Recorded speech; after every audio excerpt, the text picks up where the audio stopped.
Halo, halo. Apa kabar? Semoga selalu dalam keadaan sehat dan tetap semangat walaupun kondisinya sekarang makin hancur-hancuran. Ini Bung Rocky ini karena Dirjen Anggaran Kementerian Keuangan Isa Rahmatawarta itu ditangkap oleh Kejaksaan dalam skandal PT Asuransi Jiwasraya dan ini nggak tanggung-tanggung, negara itu mengalami kerugian itu hampir 17 triliun, tepatnya 16,8 triliun. Belum lagi nasibnya para nasabah yang nggak jelas itu ya. Kendati korupsi itu terjadi saat dia masih menjabat Kepala Biro Perasuransian Bapepam, tetap saja ini menimbulkan pertanyaan, bagaimana mungkin orang seperti ini dipilih oleh Sri Mulyani menduduki posisi yang sangat strategis, Dirjen Anggaran. Dirjen Anggaran Departemen Kementerian Keuangan ditangkap, yaitu berita kriminal. Anggaran dipotong oleh Presiden untuk penghematan, itu berita ekonomi. Tetapi kalau Dirjen Anggaran ditangkap ketika justru anggaran dipangkas untuk penghematan, itu artinya kerakusan dari sang Dirjen Anggaran itu melebihi kemampuan kita untuk membayangkan tersedianya makanan siang bergizi. Ini soal serius karena Sri Mulyani sebagai Menteri Keuangan mengupayakan supaya insentif pegawainya itu di atas kementerian rata-rata tuh. Mungkin gajinya pasti atau tunjangan macam-macam tuh. Tetapi ketika berita ini muncul, orang bertanya, moral apa yang sudah dibangun oleh Sri Mulyani sehingga integritas hari ini runtuh semua tuh. Ini Dirjen Anggaran yang tempat semua orang merasa memerlukan akses pada dia. Ternyata yang bersangkutan itu punya masalah hukum, punya masalah etika, punya masalah moral, dan punya masalah yang akhirnya ditemukan oleh kejaksaan. Jadi kita mau tuntut sebetulnya, publik mau tuntut apa yang terjadi di Departemen Keuangan. Sementara kita menuntut, kita mengerti bahwa kesulitan ekonomi rakyat itu tidak bisa ditutup-tutupi itu. Jadi kontrasnya mulai terlihat. Kontras apa? Ya bukan sekedar disparitas, tapi kontras etis. Bahwa kementerian disuruh berhemat dengan impact bahwa pertumbuhan ekonomi akan terhambat karena tidak ada dana trickle down dari pemerintah, state spending ke wilayah masyarakat sipil, UMKM segala macam. Sementara sang dirjen itu koruptor. Sementara di publik ada isu supaya Jokowi diadili. Jadi kita ada di dalam satu kekacauan sebetulnya unorganized political culture, unorganized political ethics, segala halnya terlihat unorganized. Tapi dalam keadaan unorganized itu, satu hal yang ingin dimintakan kejelasan oleh publik adalah peran Sri Mulyani apa kalau begitu di situ. Bukankah Sri Mulyani yang memulai tema integritas, memulai tema supaya ada kebersihan sidak kiri kanan tuh masuk ke pelabuhan untuk memastikan bahwa tidak ada satupun rupiah yang dipakai untuk manipulasi cukai, pajak segala macam. Tapi sekarang ada di Anggaran. Jadi harusnya Sri Mulyani datang ke depan publik dan terangkan apa yang terjadi sebetulnya. Kondisi moral apa yang ada di dalam Kementerian Keuangan sehingga seorang pejabat tingginya itu ditangkap oleh jaksa. Saya membayangkan bagaimana perasaan Pak Prabowo dalam situasi ketika dia melakukan penghematan besar-besaran, pemangkasan anggaran itu juga gila-gilaan gitu. Tapi ternyata Dirjen Anggarannya itu ditangkap karena terlibat dalam kasus korupsi. Coba kita bandingkan berita hari ini. Dipimpin oleh Dr. Khatib Basri, Dewan Ekonomi Nasional bertemu dengan Presiden Prabowo untuk mengulas dan membahas impact dari kebijakan politik dan kebijakan ekonomi dan kebijakan imigrasi dari Donald Trump terhadap Indonesia. Lalu dirumuskan di situ bahwa akan buruk sebetulnya impactnya, kecuali Indonesia bersiap-siap untuk menerima semacam berkah tersembunyi bila Trump pasang tarif besar ke Cina, lalu Cina nggak bisa lagi ekspor ke Amerika, lalu perusahaan-perusahaan di situ cari kapiler karena jantung utamanya tersumbat, cari kapiler. Salah satu kapiler ada Indonesia tuh. Lalu dibayangkan bahwa akan banyak investasi masuk ke Indonesia justru sebagai akibat dari penerapan tarif 10% ekspor Cina ke Amerika, lalu kita bergembira tuh, walaupun itu sangat mungkin tidak terjadi. Tiba-tiba ada berita bahwa Dirjen Anggaran itu ditangkap Kejaksaan Agung.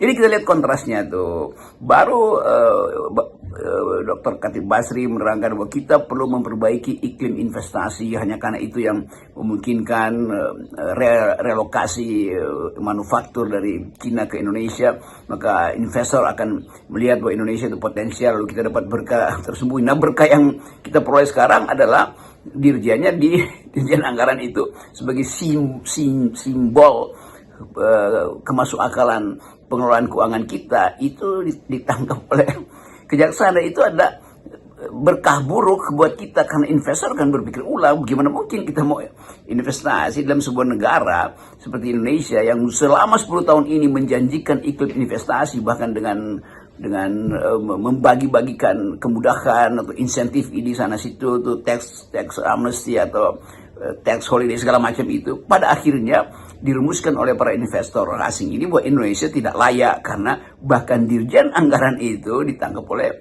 kejaksaan. Jadi itu intinya sebetulnya kenapa kita terus menginginkan ada semacam satu expose besar dari Presiden Prabowo tentang keadaan ini, apa sebetulnya keadaan di kita.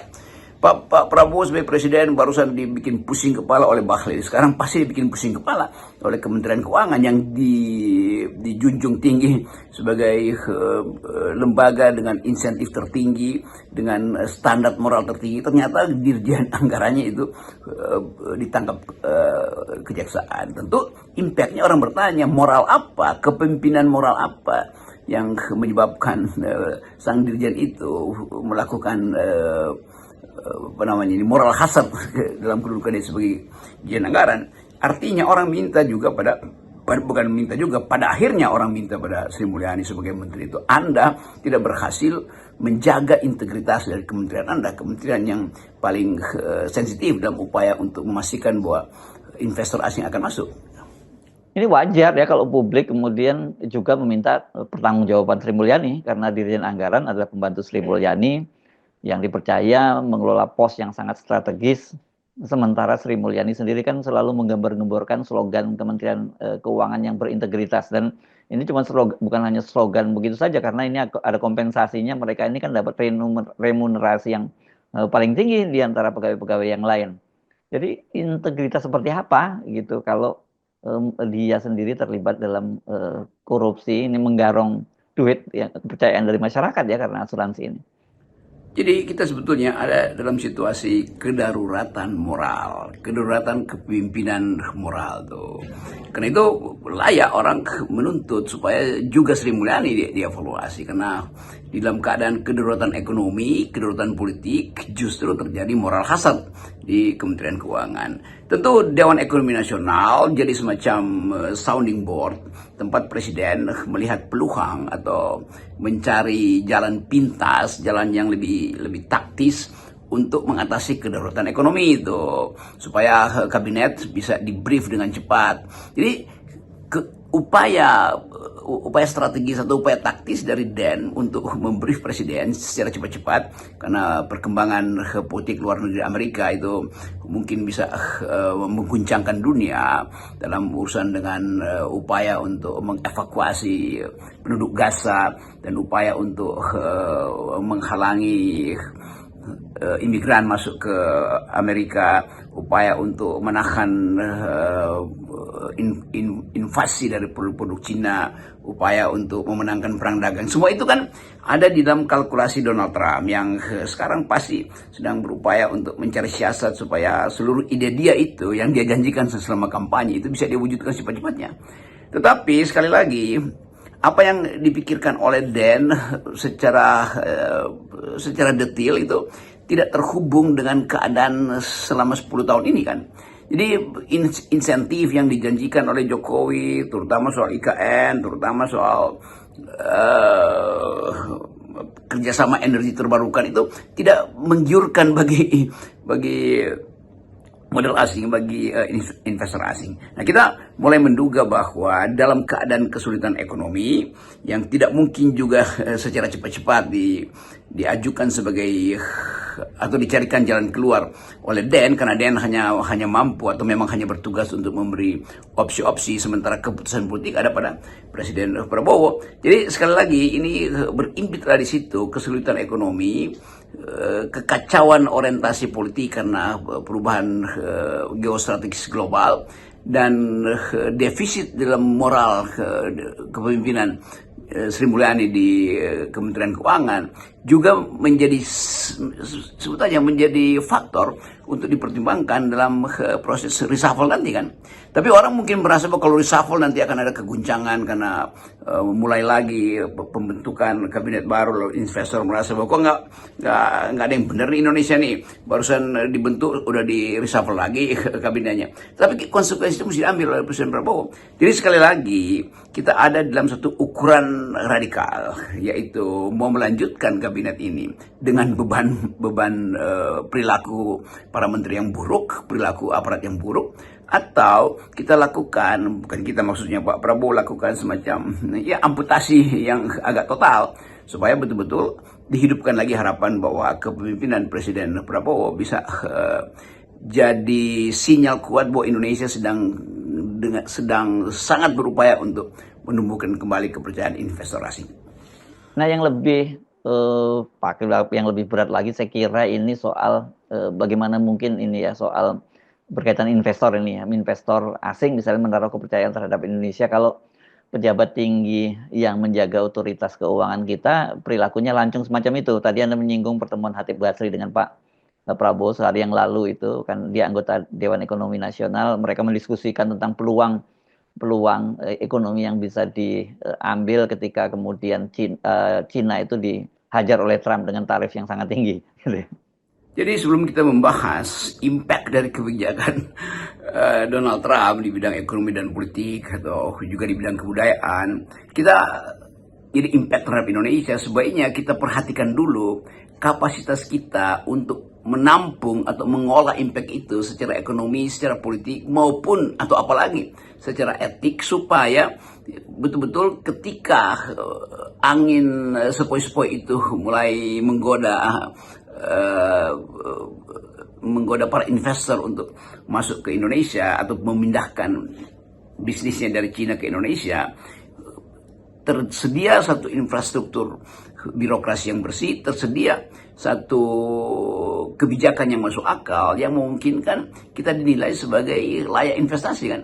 Jadi percuma kita teriak-teriak wah kasih iklan investasi buat investor asing itu, beri mereka insentif yang memungkinkan mereka betah di Indonesia. Sementara setiap hari masyarakat internasional atau financial market, global financial market, pemain-pemainnya menatap dengan mata terbelalak bahwa Indonesia itu setiap hari ada problem hukum, setiap hari ada problem instabilitas politik. Jadi siapa yang mau masuk di negeri yang kacau secara hukum, defisit secara etika, dan tidak stabil secara politik? Nah itu saya kira sekali lagi ini adalah analisis dari FNN.